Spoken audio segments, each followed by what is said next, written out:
반갑습니다. 레알 마드리드와 바르셀로나 경기 리뷰입니다. 이 경기 바르셀로나는 지공시 특유의 비대칭 백스리를 구성하였습니다. 오른쪽 풀백 쿤데는 낮은 위치에 왼쪽 풀백 발데는 그보다 전진한 형태입니다. 레알 마드리드는 투톱 형태로 수비하였는데요. 이러면 바르셀로나가 후방에서의 수적 우위를 통해 에릭 가르시아의 전진을 활용할 수 있습니다. 이때 알레한드로 발데가 벨링엄을 측면으로 당기면서 벌어진 사이 공간으로 에릭 가르시아가 레시포드와 패스를 주고받은 뒤 벨링엄의 시야 뒤에서 침투하는 발데에게 공간 패스를 찌릅니다. 오프사이드였지만 괜찮은 시도였습니다. 전술판으로 더 자세히 알아보겠습니다. 이 경기는 기본적으로 바르셀로나가 후방에서 빌드업할 때 레알 마드리드는 강력한 맨투맨 압박을 펼쳤습니다. 하지만 바르셀로나가 지공전개할 때는 주요 선수에 대한 가벼운 맨투맨을 붙이고 후방에서는 수적 우세를 형성하였는데요. 이러면 전방에서 수적 열세에 놓일 수밖에 없습니다. 바르셀로나는 이 점을 적극적으로 활용하였습니다. 발데가 측면으로 상대 수비를 당긴 뒤 이때 발생하는 공간으로 에릭 가르시아가 전진하는 건데요. 에릭은 오버래핑하는 발데에게 공간 패스하거나 또는 포켓 공간에 레시포드에게 전진 패스 혹은 더 높은 위치로의 전진 드리블도 가능하고 야말을 향한 반대 전환도 선택할 수 있습니다. 하지만 이 경기 전반전 바르셀로나는 라민 야말을 자주 활용하지는 않았습니다. 쥘 쿤데는 야말에게 패스하더라도 특유의 오프 더블 움직임을 가져가지 않았는데요. 아마 비니시우스와 은바페의 뒷공간 공략에 대한 우려 때문이었을 것입니다. 그래서인지 라민 야말도 드리블을 최대한 자제하는 모습이었습니다. 다시 경기 장면입니다. 지금도 후방에서 수적 우세인 바르셀로나가 에릭 가르시아의 전진을 활용한 공격 작업을 펼칩니다.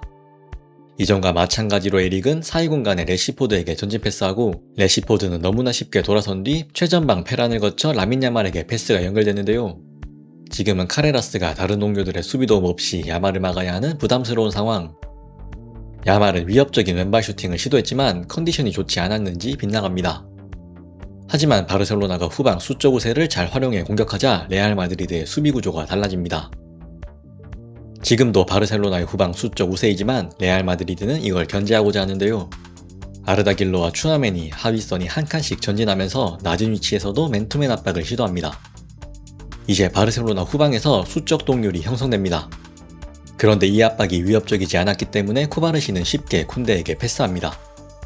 그리고 그 사이 페란 토레스가 페르민을 막기 위해 전진한 하위선의 뒤로 침투하자 하위선이 페르민을 포기하고 페란을 따라갑니다. 이때 자유로워진 페르민에게 패스가 연결되면서 바르셀로나가 레알 마드리드의 압박을 쉽게 풀어냅니다. 이번에도 마찬가지로 길러가 전진하면서 레알 마드리드의 맨투맨 압박. 에릭이 쿠바르시의 패스를 받았는데요. 이번에 레알 마드리드의 팀 단위 압박이 제대로 이루어지자 슈체스니 키퍼에게 백패스했고 쿠바르시가 공을 받았지만 상대의 압박이 워낙 강한 탓에 걷어내듯이 전방으로 처리한 롱킥 상황. 페란은 밀리탕에게 밀려 제대로 된 경합도 해보지 못합니다. 세컨볼 싸움에서도 레알 마드리드가 유리한 포지션을 가져가면서 길러가 소유권을 획득함과 동시에 은바페를 향한 로빙 패스. 은바페의 강력한 슈팅은 골망을 흔들었지만 비디오 판독 끝에 정말 간발의 차로 오프사이드 판정을 받습니다. 지금도 레알 마드리드가 맨투맨 압박하지만 오른쪽과 중원에 비해 왼쪽과 전방은 영 허술합니다. 슈체스니는 여유있게 전진하는 쿤데에게 롱킥하면서 수적 우세를 만듭니다. 비니시우스는 내려오지 않았고 카레라스가 올라와 경합했지만 실패하면서 바르셀로나의 공격 숫자가 레알 마드리드의 수비 숫자보다 2명이나 많은 상황. 바르셀로나가 압도적으로 유리한 속공 기회를 얻었지만 이 경기 대단한 활약을 펼친 밀리탕이 걷어냅니다. 그러나 전술적으로 봤을 때 레알 마드리드 입장에서는 실점과도 다르지 않은 장면이었습니다. 그래서인지 이 장면 이후 레알 마드리드는 강력한 압박을 펼칠 수 있는 수비 전환 상황이나 상대 골킥 시에만 맨투맨 압박을 펼쳤습니다. 자, 그래서 바르셀로나는 다시 후방에서의 수적 우세를 활용할 수 있습니다. 레알 마드리드 선수들은 우측에 쏠려 있는데요. 쿠바르시의 패스를 받은 에릭은 약간의 전진 드리블 이후 여유있게 킥 처리합니다. 야말이 아닌 박스 안으로 침투하는 페르민을 향한 공간 패스를 크루투아 키퍼가 쉽게 잡아냅니다. 라민 야말이 왜 자신에게 주지 않냐고 손짓합니다. 지금도 레알 마드리드가 우측으로 쏠려있자 이번에는 쥘 쿤데를 거친 반대 전환을 시도합니다. 쿤데는 오랜만에 야말에게 패스했지만 상대 역습에 대한 우려 때문에 이후 오프 더블 움직임을 가져가지 않았고 그로 인해 야말에게 선택지를 제공하지 못합니다. 공은 다시 쿤데를 거쳐 중앙으로 갔다가 또 한 번 쿤데에게 향하는데요. 이번엔 야말을 외면하고는 중원의 페드리에게 패스합니다. 이때 이제는 카마빈가가 측면에 빠져있는 걸 확인할 수 있습니다. 페드리는 또 한 번 전진하는 에릭 가르시아에게 패스. 에릭은 전진 드리블을 통해 상대 위험 지역으로 진입한 뒤 페란에게 패스하면서 좋은 기회. 하지만 크루투아 키퍼 정면이었습니다. 바르셀로나는 전반전 상대 역습 허용에 대한 위험 부담이 있는 오른쪽 전개보다는 왼쪽 전개를 통해 득점하는 게 목표였고, 나름 장면도 만들어냈지만 그 목표를 달성하지는 못했습니다. 자, 이번엔 레알 마드리드의 빌드업 장면입니다. 윙포워드 레시포드가 상대 센터백을 압박하는 바르셀로나 특유의 전방 압박. 오른쪽 풀백 발베르데는 왼쪽 풀백 발데가 먼 거리를 달려나와 압박해야 합니다. 그 사이 발베르데는 오른쪽 측면에 위치한 카마빈가에게 패스. 왼발잡이 카마빈가는 공을 소유한 뒤 왼발로 중원에 볼을 투입하면서 빌드업에 성공합니다. 이때 발베르데가 패스 이후 적극적으로 전진 움직임을 가져간 걸 확인할 수 있습니다. 레알 마드리드의 후방 빌드업 구조는 전형적인 2사 형태. 바르셀로나는 왼쪽 윙포워드 레시포드가 상대 센터백을 압박하는 특유의 패턴입니다. 바르셀로나의 이런 패턴을 완벽하게 파악한 레알 마드리드는 집요하게 우측을 활용하였는데요. 우측 풀백 발베르데가 공을 잡으면 왼쪽 풀백 발데가 먼 거리를 달려나와 압박해야 합니다. 이때 레알 마드리드는 이 틈을 더 잘 활용하기 위해 카마빈가를 측면에 배치한 뒤 패스합니다. 1차적인 목표는 에릭 가르시아의 뒷공간입니다. 카마빈가에게 패스한 이후 전진하는 발베르데와 벨링엄이 함께 이 공간으로 뛰어들고, 왼발잡이 카마빈가는 절반 정도 돌아선 뒤 왼발로 공을 집어넣을 수 있습니다. 여기서 패스 타이밍을 놓치더라도 바르셀로나의 수비 복귀 시 발생하는 중원 공간을 향한 왼발 패스로 소유권을 유지할 수 있습니다. 말씀드린 대로 레시포드가 압박하자 밀리탕은 퀼러에게 패스합니다. 이때 카마빈가가 오른쪽 측면에 배치되어 있고 발데도 이걸 막기 위해 약간 전진한 상황. 여기서 퀼러가 발베르데에게 패스하자 발데는 또 한 번 먼 거리를 달려나가야 합니다. 그 사이 발베르데는 카마빈가에게 패스한 이후 오프더볼 움직임. 카마빈가는 왼발을 활용해 발베르데와의 원투 패스를 완성합니다. 스로인을 얻으면서 지공으로 이어집니다. 지공 상황에서도 우측에 배치된 카마빈가 활용은 계속됩니다. 카마빈가가 반대편에서 넘어오는 패스를 받자 발데가 전진하는데요. 벨링엄이 이때 발생하는 뒷공간을 공략할 것처럼 움직이면서 에릭 가르시아를 속인 뒤 살짝 내려와 패스를 받습니다. 패스를 내준 카마빈가는 패스앤 무브를 통해 발데를 끌고 측면으로 나가고, 벨링엄이 거기로 패스할 것처럼 행동하자 페드리가 반응합니다. 하지만 여기서 벨링엄은 우측으로 몸을 돌리면서 페드리마저 속인 뒤 음바페를 확인하고는 기가 막힌 침투 패스를 찌릅니다. 바르셀로나 수비는 오프사이드 라인을 맞추려고 안간힘을 써보지만 카마빈가의 미끼 움직임에 끌려간 발데 때문에 온사이드. 결과는 당연히도 음바페의 득점입니다. 레알 마드리드가 홈에서 선제골을 터뜨립니다. 다시 레알 마드리드의 후방 빌드업. 레시포드가 압박하면 레알 마드리드는 무조건 발베르데에게 패스합니다.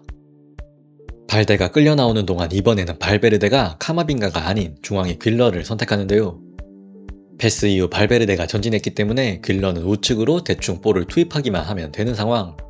그런데 왼발잡이라서 고민하던 사이 페드리의 압박에 당했고, 레시포드에게 공이 연결되면서 페르민을 향한 완벽한 기회. 페르민 로페스가 이를 놓치지 않고 동점골을 터뜨립니다. 하지만 이렇게 상대의 실수로 맞춘 균형은 그렇게 오래가지 않았습니다. 바르셀로나 세트피스 이후 레알 마드리드의 역습 상황. 페드리가 반칙으로 끊으면서 퀼러의 프리킥.